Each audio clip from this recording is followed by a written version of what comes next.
up over the barn roof. Your eyes are not yet open, and there he is again, that rooster raising a racket like he owns the morning. Maybe you have stood at the kitchen window in your slippers and thought, "That fool bird has no sense, and if he keeps this up I will make soup out of him by Saturday." Or maybe you have wondered why one rooster crows before sunrise, another crows when the yard lamp clicks off, and another seems to answer every sound from a truck door to a barking dog. A good many folks figure he is simply telling time, like a feathered alarm clock nailed to the dawn. But that is not the whole truth, and because folks miss the truth, they miss what the bird is saying about order, safety, territory, and the very way a farm wakes up. I will tell you plainly, you are about to give up on one of the most useful creatures a homestead can have, for want of something nobody taught you. My name is Elias Yoder. My people came over from the Palatinate in 1838 and put their hands into Lancaster County soil that was hard with stones, and faithful all the same. We have been on that same ground ever since, more or less, and I was raised among hens, milk cows, fence rows, fruit jars, and the kind of knowledge that never got written down because the old folks thought everyone knew it already. My grandfather kept a red rooster with a white-tail sickle that could wake the dead, or so my mother said, and yet she never called him useless. Esther, my wife, will tell you there are sounds in a place that mean nuisance to a stranger and meaning to a family. The cluck of a hen with a nest, the hollow bawl of a calf, the rooster at dawn. Those sounds are not noise once you understand them. They are news. Now here is the thing almost everyone has backward. People think the rooster crows because he sees the sunrise, as though the light itself flips him on like a lamp. That is not quite so. The surprising truth is this: a healthy rooster is already built with an inner clock, and dawn is only one of the moments that strengthens what he means to do anyway. He does not crow merely because morning happens. He crows because he is announcing himself when his body says the day's order begins, and the coming light, the stirring flock, and the first sounds of the world all give him reasons to do more of it.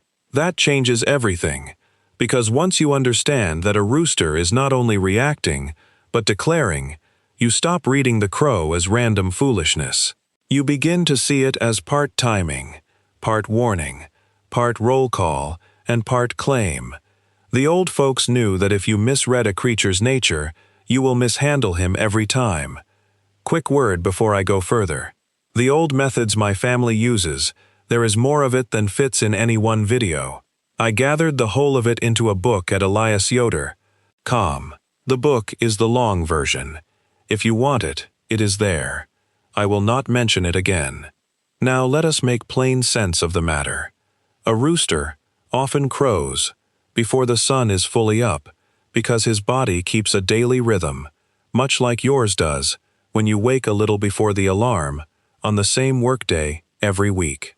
That inward rhythm is real. Scientists can study it, but farmers have lived with it long before a man in a clean coat put a name on it. The bird's brain and body track the cycle of day and night. He does not need a bright orange sunrise in his eyes to know morning is near. That is why many roosters begin before first light. They are not guessing. They are keeping time from within. But that is only the first piece, and folks get in trouble when they stop there. The rooster is also a guardian of order in his own rough way. When he crows, he is saying, "This is my yard. These are my hens. I am awake, and anything that means harm should think twice." Now I am not telling you he is some perfect sentry that defeats every fox, hawk, weasel, dog, and raccoon. A man who promises you a miracle by the calendar is selling something.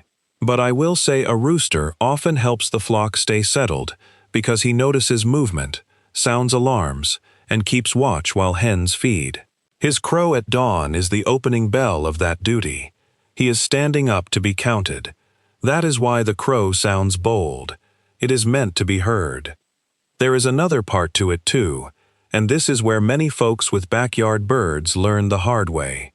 Roosters, crow to answer one another, and to answer the world. If one bird down the road cries out, another will very likely answer, because the line between timing and territory is thin in a rooster's mind. If headlights sweep the coop, if a porch light snaps on, if a door slams, if a strange dog passes, if the hens begin shifting on the roost, all those things can stir him, not because he is crazy, but because his job, as he sees it, is to answer changes. The mistake is thinking every crow means the same thing. It does not. Some crows are the inner clock, some are challenge, some are alarm, some are plain excitement, because the day is beginning, and he is built to meet it loudly.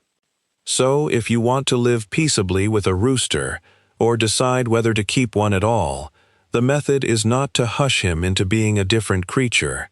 The method is to understand what conditions shape the crowing you hear, so you can work with nature, instead of fighting it. The first step is to choose the right rooster, if you still have that choice. Temperament matters more than color, and steadiness matters more than bragging size, because a wild, high-strung bird often crows at every little upset, while a calm, mature rooster may keep better order with less foolish commotion. If you are selecting from young birds, watch how they move among the pullets and how they react to a change. You want alert, not frantic. You want bold, not mean. That matters, because a rooster that is constantly on edge will turn every rustle into a speech, and then you will blame the species for what is really one bird's disposition. The second step is to house him with plain good sense. Keep the coop dark enough at night, well ventilated, and truly secure. The darkness matters because sudden light too early can stir birds sooner than needed, especially if you have lamps, yard lights, or windows catching headlights. Good ventilation matters because stale, close air makes birds restless, and a restless flock shifts more on the roost and sets off more commotion. Security matters because when raccoons paw the wire or stray dogs circle, the rooster is likely to sound off hard and long, and rightly so. A coop that is safe and settled helps the whole flock sleep, and sleeping birds make fewer needless announcements. Now, do not take that to mean you should shut a rooster in a hot, airless box to keep him quiet. That would be cruelty as well as foolishness, because an overheated bird suffers and may fall sick, and a sick flock is a great deal more trouble than a noisy one. The old way is not to smother nature. It is to guide it. Covering every crack and starving the coop of fresh air is one of those impatient fixes that punishes the animal and still fails you in the end. The third step is to manage light and routine. Birds love a pattern, and most creatures do better under one. Open the coop and feed them at regular times if you can, because routine steadies the flock. If you use supplemental light in winter for laying hens, think carefully before you do, and do it safely and moderately, because changing light changes behavior. Many a man has tinkered with lighting to get more eggs, and then wondered why the flock feels disordered. I am not against a man making practical choices, but I am for understanding the trade you are making. More artificial light can bring earlier activity, and earlier activity can bring more crowing. When you change the clock of the flock, you should not be shocked when the rooster reads the new clock out loud. The fourth step is to keep enough hens for the rooster and enough room for the birds. Crowding makes trouble, because every creature under strain grows noisier, touchier, and less steady. A rooster with too few hens may pester them and become more agitated, which keeps the whole yard stirred up. A pen with too little room breeds competition at the feeder, quarrels at the waterer, and fuss on the roost. That matters because the rooster is reading the flock all the time. If the hens are peaceful, he is more likely to settle into a pattern. If they are upset, he has fresh reason to posture, interrupt, and crow. Good space is not pampering. It is order, and order quiets many things people blame on temperament alone. The fifth step is to learn the difference between normal crowing and distress crowing. This step will save you more worry than almost any other, because once you know the difference, you stop jumping at every sound and start paying attention to the right ones. A normal dawn crow often has confidence in it. It comes in a familiar rhythm. The bird stands tall, stretches, and gives it from a place he likes to claim. Distress or alarm sounds may come sharper, more repeated, mixed with the flock getting noisy, wings shifting, or hens giving their own warning calls. You learn it by listening over time, the same way my grandfather could tell from the porch whether a cow bawled from hunger or from a calf nosing under the fence. The reason this matters is simple. If you know what ordinary sounds like, you can respond when something is not ordinary. The sixth step is to handle the rooster in a way that does not turn him into either a terror or a toy. Respect him. Be calm. Move steadily. Do not tease him, chase him for sport, or let children torment him, because a rooster that must defend himself all day may become a fool at dawn and a fighter by noon. But do not baby him into thinking you are a lower creature in his pecking order either. When you enter the yard, be composed, be attentive, and do not reward aggression by panicking. The reason is plain. Chickens live by rank and repeated patterns. If the rooster learns that disorder rules the yard, he will produce more disorder. If he learns the flock and the keeper are steady, he often steadies too. The seventh step is to accept what cannot be bred out of creation without losing the very creature you chose. A rooster crows. That is what he does. If a man lives in a place where no sound can be tolerated, then perhaps he ought to keep hens only, or no poultry at all, because wishing a rooster silent is like wishing a dog never to bark, or a guinea fowl to hold its opinions. A practical life begins with honest expectations. The reason I say this is not to be hard. It is to spare you frustration.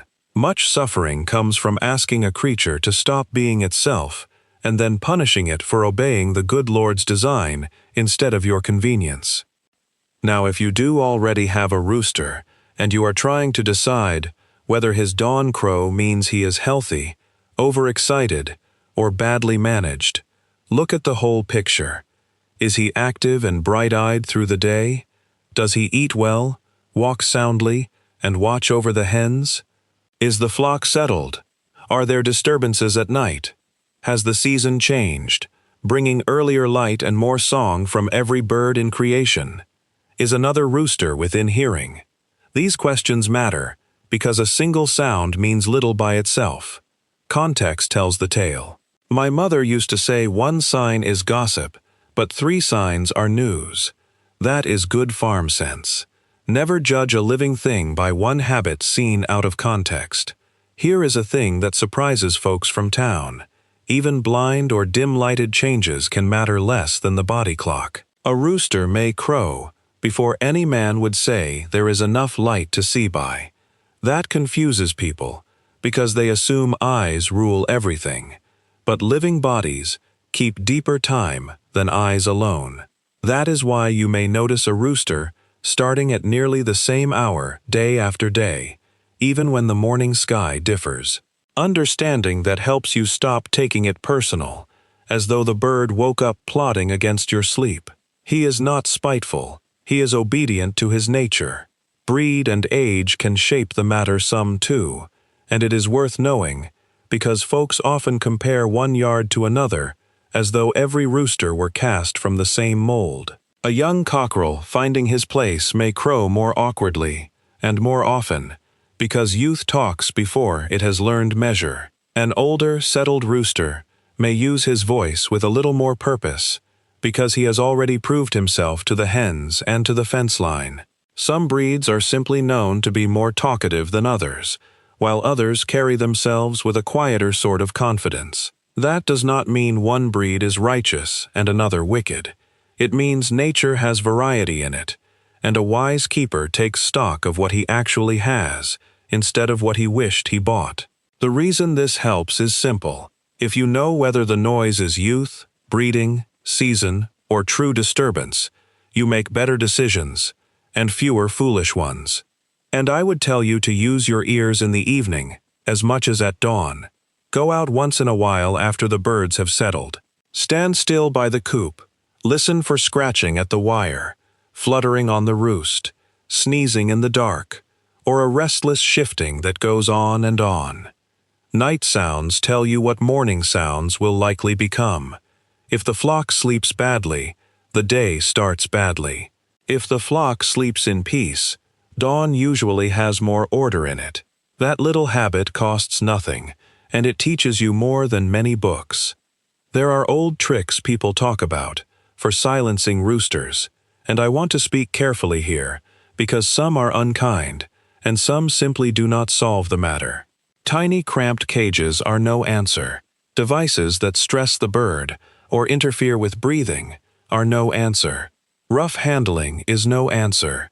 The reason is not only mercy, though mercy is reason enough. The reason is that fear and discomfort do not create a healthy, useful bird. They create confusion. If a rooster must be kept where neighbors are close, then the honest choices are management, housing placement, local rules, and sometimes not keeping a rooster at all. I know that is not as thrilling as a miracle trick, but truth rarely comes with fireworks. Let me tell you another piece the old folks understood. The dawn crow is part of how the flock organizes its day. Hens begin to stir. They descend from the roost. They move toward feed and water. The rooster's presence can encourage that motion, because he is a visible sign of readiness. In free-ranging flocks especially, his alertness helps gather movement into order. He calls, watches, escorts, and interrupts little disputes. Now he is not a preacher, and I do not romanticize him beyond what he is. He can be vain, rough, and aggravating. But he does occupy a role, and the crow is stitched into that role. If you strip the sound from the meaning, you do not understand the farmyard rightly.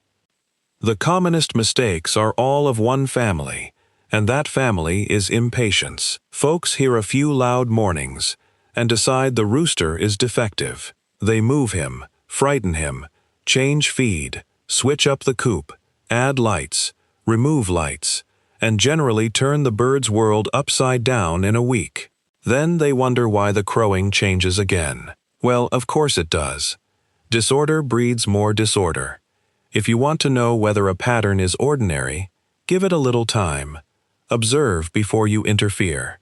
That is wisdom in chickens, and it is wisdom in children, gardens, and sourdough besides. Another mistake is overdoing every remedy. Some people black out the coop so severely that morning air and healthy rhythm are lost, and then dampness rises and tempers sour. Some crowd too many birds together because they read somewhere that confinement can reduce movement. Well, confinement also reduces welfare, and poor welfare never remains cheap for long. Some decide the rooster must be isolated all the time. Yet a rooster without a flock is a poor sort of rooster, and isolation can produce its own stress. The reason moderation matters is that living systems are not machines. Push too hard one way, and something else goes wrong. Another wrong turn is assigning human motives where simple animal ones will do. A rooster is not crowing because he hates you. He is not plotting revenge because you forgot scraps yesterday. He is not trying to embarrass you in front of the neighbors. He is doing what roosters do under a given set of conditions. Once you stop taking it as an insult, you can start taking it as information. That alone will make you calmer, and your calm will improve your handling. Animals read us more than we like to admit. And here is where I will say a word about the wider world. Who profits when people no longer understand something as simple as why a rooster crows? At first, that sounds like a small question, but it is not. If a man loses his old knowledge, he becomes dependent on bought answers for problems that once yielded to observation, patience, and a little decent animal husbandry. Then every nuisance needs a product. Every behavior needs a gadget. Every ordinary farm sound becomes a defect, to be corrected by something sold in a bright package. I am not telling you a man schemed this in a back room. No one had to. It is worse than a conspiracy, because it is a system nobody had to coordinate. It simply pays better to sell a frustrated man some expensive failing product than to teach a man to understand a rooster for free. That is all I mean, and I believe you know it is true. The old way is cheaper, but more than that, it is saner. Watch the bird, learn his pattern, secure the coop, keep the air fresh. Mind the light, keep enough room. Respect the flock's routine. Do not expect silence from a creature made to announce the morning. None of that makes for flashy advertising, because there is no marvel in it, only understanding. But understanding is the one thing that serves you in more than one problem at a time. Once you learn to read one creature honestly, you start reading the whole place better. So let me gather it up neat for you. Roosters crow at dawn, not only because they see the sun, but because they carry an inner daily rhythm, and because dawn is the natural hour to announce presence, territory, and readiness. Extra crowing can be shaped by light, disturbances, other roosters, crowding, stress, and poor routine. The practical answer is not cruelty and not miracle gadgets. It is good selection when possible, a dark, secure, ventilated coop, steady routines, enough room, proper flock balance, and the patience to tell ordinary crowing from alarm.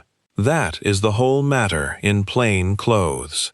Now I would like to hear from you, and I mean that sincerely. Tell me in the comments what kind of flock you keep, and in what county or part of the country you live, because a rooster in dry Arizona and one in damp Pennsylvania do not wake to quite the same world. Tell me whether your bird crows before first light or waits for a glimmer in the sky. Tell me who taught you about chickens, whether it was a father, a grandmother, a neighbor, or whether you are learning it all from scratch. Tell me what you always thought you were doing wrong with a rooster, and whether this made the thing clearer. If you had one that was a saint, or one that was a rascal, I would like to hear that too. I read every one, and I learned the whole country from these comments. There are not many places left where sensible people compare notes without showing off, and I want this to be one of them. If you know someone who is ready to give up on keeping a rooster because he mistakes the crow for madness, send this along to him. Honest channels grow by neighbor talk, same as gardens and good reputations do. And in the next one, I want to show you something just as ordinary and just as misunderstood, and that is why hens hide the very nest you hoped they would use, and how a few small changes can make them lay where you can actually find the eggs without turning the whole barn upside down. Most folks think the hen is being foolish. She is not. She has reasons, and once you understand them, the egg basket gets fuller with a lot less aggravation. I will leave you with this. A home place is built on thousands of small understandings, not grand speeches. A man learns why the rooster crows, why the beans yellow, why the stovepipe draws poorly on a wet day, why his mother salted cucumbers before the crock took hold. None of those things makes him rich in the eyes of the world, but together they make him hard to fool, useful to his family, and grateful for the people who kept such knowledge alive long enough to hand it down. The people who built this country with their hands were not perfect people, but they paid attention. If we pay attention too, and pass along what is true, plain, safe, and useful, then maybe our children